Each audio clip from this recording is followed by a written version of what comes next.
Hello and welcome to the Why We Argue podcast. I'm Robert Talese, your host. I'm professor of philosophy at Vanderbilt University. Why We Argue is produced by Humility and Conviction in Public Life, a project based at the University of Connecticut, which explores how to balance our deepest commitments with open-mindedness, a respect for reason, and intellectual humility. The series, which is made possible by generous funding from the John Templeton Foundation, features brief discussions with publicly minded thinkers about the state of civil discourse in contemporary democracy. Today, my guest is Karen Stohr. Karen is Associate Professor of Philosophy and Senior Research Scholar at the Kennedy Institute of Ethics at Georgetown University. Karen is a moral philosopher whose research focuses on virtue, broadly conceived. This work leads Karen to investigate the nature of friendship, practical wisdom, beneficence, civility, and similar topics. But in addition, Karen argues that the social niceties that are commonly characterized as manners have distinctively moral content and call for philosophical analysis. Her recent book, which is titled On Manners, explores this. Hi, Karen. Hi, Bob. How are you doing today? I'm doing well, thank you. How are you? Oh, I'm doing fine. So let's get to it, Karen. According to many, the political scene in the United States, these days at least, is saturated with incivility, distrust, antagonism, and resentment, among other things. Several high-profile news outlets ran pieces aimed at advising readers as to how they might survive holiday gatherings with their relatives. The assumption, perhaps well placed, was that despite the strength of other affective bonds among family members, politically divided relatives nonetheless would need special assistance in remaining civil over dinner. Now, as I mentioned a moment ago, you've argued that civility and even politeness are crucial aspects of our moral lives. And you've also written recently about the political dangers of contempt. What are your thoughts about the state of interpersonal discourse these days? Well, it has certainly taken a new turn. It's not entirely unprecedented. Of course, political debates are not new, but I think that most people feel, and I think this is probably accurate on both sides of the political spectrum, that things are a bit different at the moment, in part because of what seems to be such a deep divide between, or maybe just among, the various sides or various factions in our society. And I think this obviously has really important political ramifications, but I think one of the things that is both sort of philosophically important and also, in my view, interesting is the way in which it has shaped and affected our personal relationships, since many of us have friends and family members with very different political attitudes, and we often find ourselves in company with people who don't share those attitudes. And it could be, at momentous dinners like Thanksgiving, or it could just be in the grocery store, or just, interacting with other cars in parking lots and bumper stickers. And I think that we all feel the need for some reflection or guidance about how to go about this. How do we sort of conduct our ordinary lives with our ordinary expectations of basic decency and civility when we're confronted with the fact that we may think really differently from the people that we're in the grocery store line with? Yeah, and it seems as if there's something about politics, especially perhaps these days, or maybe it's just more amplified these days, in which the sort of standing rule of just don't discuss those topics over dinner seems harder for people to countenance. Yeah, I have to say there's something to that. There is a time and place for political discussion, and the checkout line, particularly if it's the express line at the grocery store, is not one of them, I think. And that's in part because of the project that people are engaged in there. There are times when people are just sort of trying to get through whatever it is that they're doing and don't necessarily need to be confronted with the facts of political disagreement. On the other hand, this idea that, if we just don't talk about it, it will go away.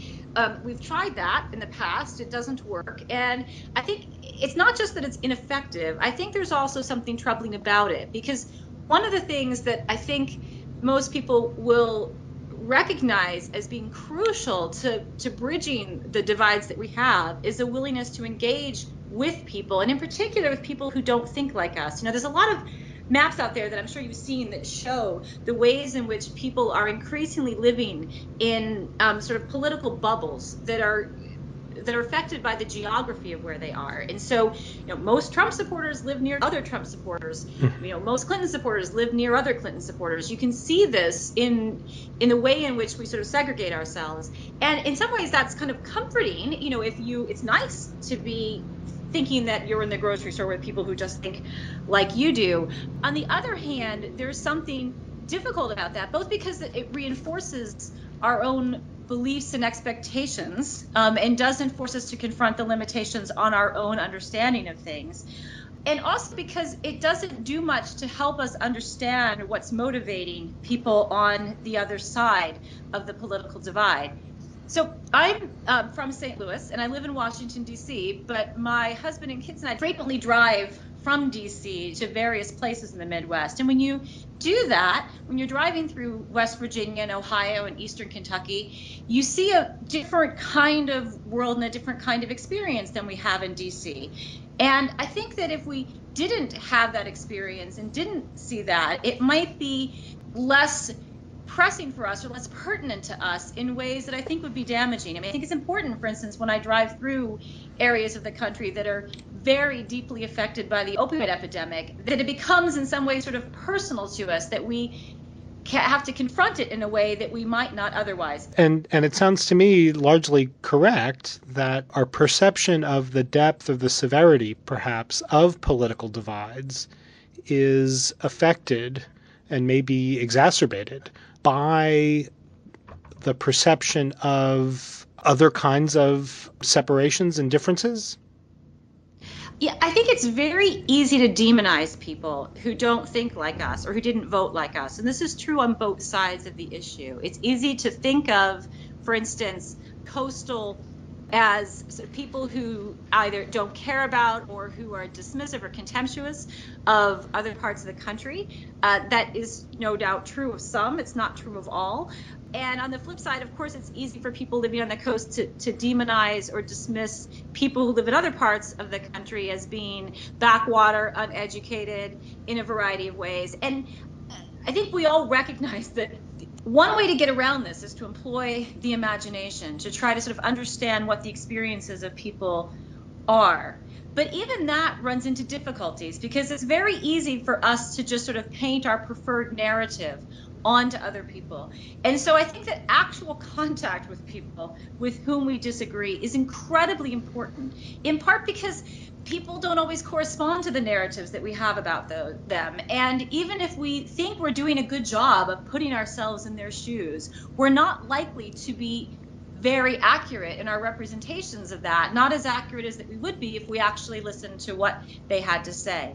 And so I think that there's a great deal of importance to having actual contact with people who don't think like us. And because of that, the sort of confrontation avoidance, pleasant as that is, and in some ways, and much as I have a tendency to do that in my own life, is nevertheless bad, I think, for our democracy. And I think it's bad for the relationships, the personal relationships that we value. If we really value those personal relationships with people who don't think like us, then we have to take seriously those people who don't think like us. And that requires listening to them and listening to what we don't necessarily want to hear. Right, and listening to what they actually say rather than listening to some reportage of what people like them are prone to say, or following some portrayal of usually a portrayal produced by people on our side of things, some portrayal of what people on the other side are like. Yeah, and this is one of the reasons why I think it's incredibly important to read a variety and watch a variety of news sources, even about the same story, because it's pretty obvious, I think, to most of us that even when we're reading good news stories, from media sources that are working really hard to be objective and tell the whole story, and tell it truthfully, and I do believe that is, in fact, what most people in the media try to do, certainly the mainstream media. But even then, there are ways in which the reporter or that the way in which they've seen the story is going to affect the narrative that they tell. And because of that, I think it's incredibly important to see how the same story might look from a variety of different perspectives, whether that's sort of reading about it in different newspapers, both the New York Times and the Wall Street Journal, or watching it on both, Fox and MSNBC, also getting international perspectives. The BBC or the Guardian are going to have a different take on U.S. events than U.S. publications do. And all of that is necessary, I think, in part, not just because then we get a broader understanding, but also we can see the ways in which our own tendency to frame issues can be distorted or affected by the way in which it's given to us. And I think that the only way to correct for some of those biases is to see that reasonable people might have framed this differently. Right, right. So, what do you make of again, given some of your work, including a recent wonderful piece in the New York Times about contempt? What do you make of the ways in which large elements of our popular political discourse seem driven by an interest in mocking political opposition or expressing various kinds of contempt for people on the other side? I mean, we even have a pretty robust political vernacular that is populated with insulting terms for our political opponents, like snowflakes, and I guess the word socialist is sometimes used as a name. And it seems as if so much of the discourse is sort of driven by a portrayal of the people with whom we politically disagree. And that portrayal is pretty explicitly aimed at trying to cast our political opponents as unthinking or unsophisticated or not rational or failing in some way to do their job as democratic citizens? Yeah, so my view is that contempt, while tempting, and sometimes cathartic, and sometimes effective, is nevertheless a problem, and it's a moral problem. And the reason I think it's a moral problem is that it has what I think of as a kind of dehumanizing effect on its target. So my views on contempt are largely those, with some modifications, I think, of Immanuel Kant, the 18th century Prussian philosopher. So Kant thought that contempt, while understandable and natural and sometimes even deserved, was a problem. And it's a problem because when we express contempt, and Kant distinguished between feeling contempt for someone and expressing it. So he would say that, look, sometimes we just can't help feeling contempt for someone. And in some sense, there's no sense. It's not that he didn't think we should try to get over it, but in some ways, that's kind of a pointless endeavor. His concern was more about the expression of contempt. And the expression of contempt for Kant is a problem because of what it does, not just to the person toward whom it's being expressed, although he was concerned about that, but about its broader effects on our capacity to sort of work with each other in a kind of community, whether it's a political community or a moral community or even like a family or friend community. Contempt, on my read, has a particular kind of effect on its target and on the people who are witnessing it. So the idea here is that when you express contempt towards someone, you are not engaging with them. Instead, what you're doing is dismissing them as a worthy participant in the kind of activity or debate that you're in. So contempt is often referred to as being globalist, meaning that it's directed at the entire person.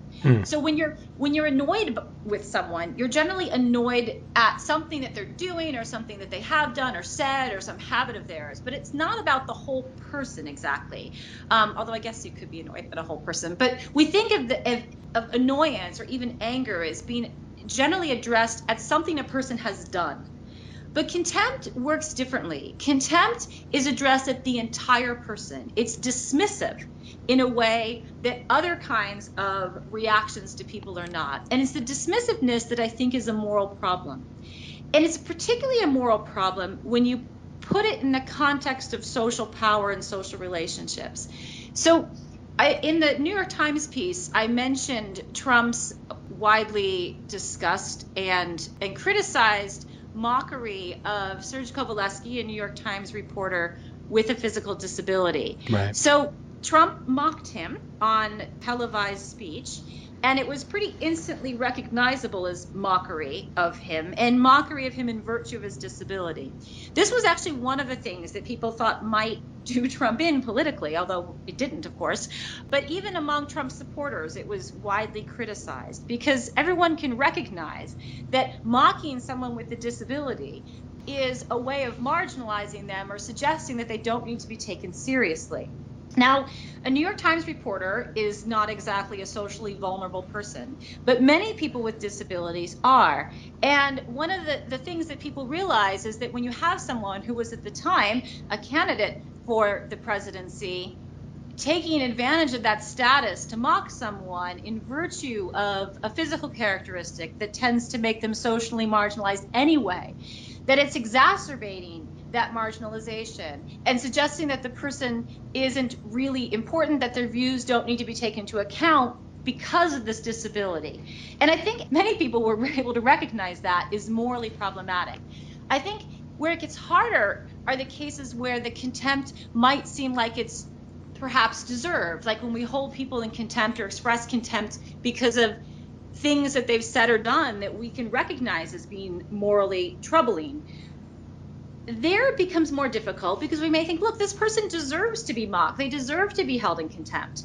Even in those cases, though, I'm inclined to say that we have strong moral reasons not to express our outrage about what someone has said or done in contemptuous terms. A small piece of pushback here, maybe. One might accept the way that you've cast the episode with Trump, and part of what was morally awful about that episode was, as you mentioned, the difference in power, right? Certainly a New York Times journalist is not vulnerable qua New York Times journalist, but compared to a national candidate for the nomination of a major political party, there was, a power difference between. And also, I guess just the forum in which Trump mocked the reporter was not a forum in which the reporter could have responded and all the rest. If the power element or the power dimension is different, does the moral story change? So socially more vulnerable people mocking the president for his appearance, is that objectionable as well? So I think there's two layers to what contempt is doing. The one, as we might say, is kind of expressing something. So contempt is expressing an attitude toward someone or something. And the attitude is the one I was describing as a kind of dismissiveness. I think that it is morally problematic to express that attitude at any point. But I also think that it is somewhat less problematic in some cases rather than others. And so in a really great book called Hard Feelings, McAllister Bell gives a defense of contempt, and part of what she's doing in that book, in which she argues that sort of expressing contempt can be a way of asserting or articulating self-respect in the face of challenges to one's standing. And she's talking about this particularly in the context of racism. And I find this view compelling on some levels. I do think that there's something to it. I'm not sure that she and I agree about what counts as contempt. So there's a philosophical dispute about what actually qualifies as contempt there. But I think that there's another layer to what's happening apart from the expressive part of contempt. And that has to do with the way that contempt functions in social arrangements, as I like to think of it, as a kind of tool. And to say that contempt functions as a tool is to say that it does things, that it changes what is happening in a social interaction. So we've all been in a context, right, where we're at a party or we're at some kind of social gathering and something happens. Maybe someone says something or does something that alters the social relationships of the people who were there. So this is one of the ways in which, say, racist or sexist humor gets off the ground. So if someone makes a sexist joke, what they have done is alter the relationships of the people in the group. So if someone makes a sexist joke in the context of, say, a business meeting, then any of the women who are present at the meeting are suddenly put into a different kind of social position in virtue of that, because Right. they are then made the targets of a joke that picks them out in virtue of being women in a way that alters the shape of that interaction, even if the interaction itself is on some other topic. So to say that contempt is a tool means that some people, when they deploy it, are more effective at marginalizing others. And that's in part because their contempt is backed up with the ability to act on it and to take steps or do things that would marginalize people, to sign executive orders or to pass laws or to exclude people from in various ways. And also because if they have social power, they have a way of altering other people's perceptions of that person's status. Unfortunately, having social power makes it more possible for you to marginalize people through your contempt. And so one of my concerns about Bell's position is that when a member of a vulnerable group expresses contempt, it may be effective as an expression of contempt, but they're not in a position to alter the social arrangements in a way that would put them back on an equal standing. Right. What lessons should we take away from the way even our sort of small scale interpersonal relations are affected by and maybe negatively impacted by the political scene? Do you have any advice or lessons that we should take away for the state of affairs that are prevailing? Well, one of the things that I think would be a really unfortunate turn of events is if the political divides end up dividing people in other ways as well and making them forget about the things that have brought them together in other contexts. So, if political divides are disrupting, community efforts at organizing around sort of, making their own communities more livable around their schools and so forth, then we are allowing our political divides to have a much deeper and more profound effect on our community than I think they have to be. So I think there is a point to trying to consider the appropriate boundaries of political discourse and not turn everything into a political debate or an opportunity for a kind of political evangelization. I have mixed views about bumper stickers, actually, interestingly. This is tough. When you're driving around in a car, especially if you're around in traffic and you have a bumper sticker, you're expressing your views on something, but in a way that makes it impossible for others to sort of avoid that kind of confrontation, whether or not they want to do that. And some people will say, well, that's good, that's important. We have to be confronting these issues. It's really important. And I see that. But at the same time, I think that we also need to take into account the fact that we need to have places and spaces where we can engage with others in terms that don't bring in the kind of political divides that we may experience. And I think it's hard to say whether things like Facebook or other kinds of social networking sites should be more like that or whether they should be more political. I have mixed views about this in my own social media life. Having said that, I also think that we can't just let things slide or go underground without taking seriously the fact that we have these deep disputes. There's reason to draw boundaries around the spaces where we engage in political debates, but also reason to have those debates within those boundaries and not to shy or back away from them. And this is in part because I think if our tendency is to think, I can't deal with these people, right, because they don't think like me or this is how I view them, then we're going to shut off the possibility of important relationships and they're relationships that might be important to us for other reasons, because these are our family members or these are people we grew up with or people that we care about deeply, but also because they're our fellow citizens. And I don't think that we can just sort of drop those ties because people's views make us uncomfortable or we find them unpleasant. And if we do that, we're going to be impoverishing ourselves in a much wider array of ways than we would otherwise have to be. It does seem that maybe part of the diagnosis is that our civic life has sort of been saturated with a conception of itself that is political in a very particular way, to the exclusion of other maybe broader senses of the political. That is that our civic life seems to be so focused on national, high stakes politics that other things that seem to me to be proper candidates for civic life and even, a broader sense of social and political life seem to be crowded out. Yeah, I think that's right. I think that it becomes too easy. If everything becomes a political discussion, particularly if it's framed in very specific terms, say about the current administration, then it prevents us from seeing what we have, not just what we have in common with each other, but also the sort of collective project that we have of sort of living our lives with each other. And so it's easy to sort of forget how many other kinds of projects and endeavors that we have in our lives that require cooperation with our neighbors and with our communities, and that are important human goods. So if I can go off topic here just ever so slightly. Sure.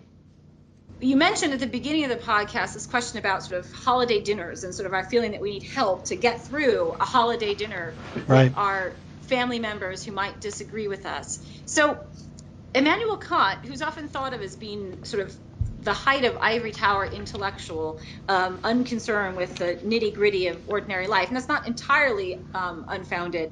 On the other hand, had some really interesting stuff to say about how to conduct a dinner party. He had a lot of opinions about it, and they were opinions that were tied in interesting ways to his views about sort of the point and purpose of political community and moral community and the discourse and debate that happens there.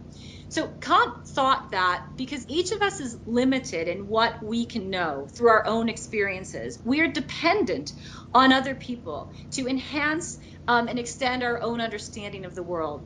And so we all have reason to engage with people who can help us learn more about the world in which we inhabit and how to live in it. And so for Kant, it would be really important for each of us to surround ourselves with people that we disagree with, because if we don't, we're going to be sort of thwarted or foiled in this really important human endeavor of increasing our understanding. But at the same time, Kant also recognized that debates and disputes like this are really difficult to manage well.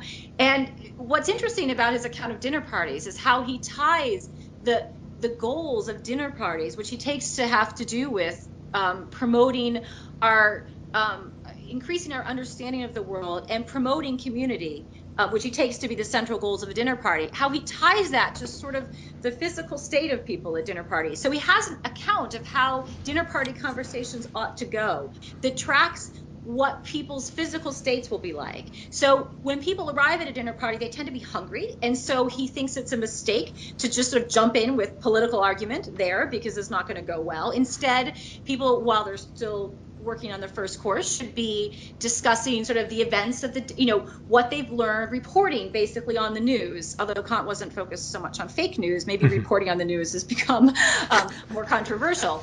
And then as sort of the meal goes on, then one can engage in more complex debates and discussions about things. And then Kant realized, though, that once you get toward the end of the meal, when people have perhaps had a bit too much to drink, then it's best to lay off on those heavy-duty topics and instead turn to, as he said, jesting, humor, because it will aid in the digestion, among other things. It's not just that. It's also because he thinks that if we prioritize furthering our understanding at the expense of community, we will have missed the point. And the same thing is true on the other side. If we prioritize harmony over improving our understanding, we will have also missed the point. What we have to do is both. We have to find ways to enhance and extend our own understanding of the world without disrupting or destroying our communities. And Kant knew that was hard.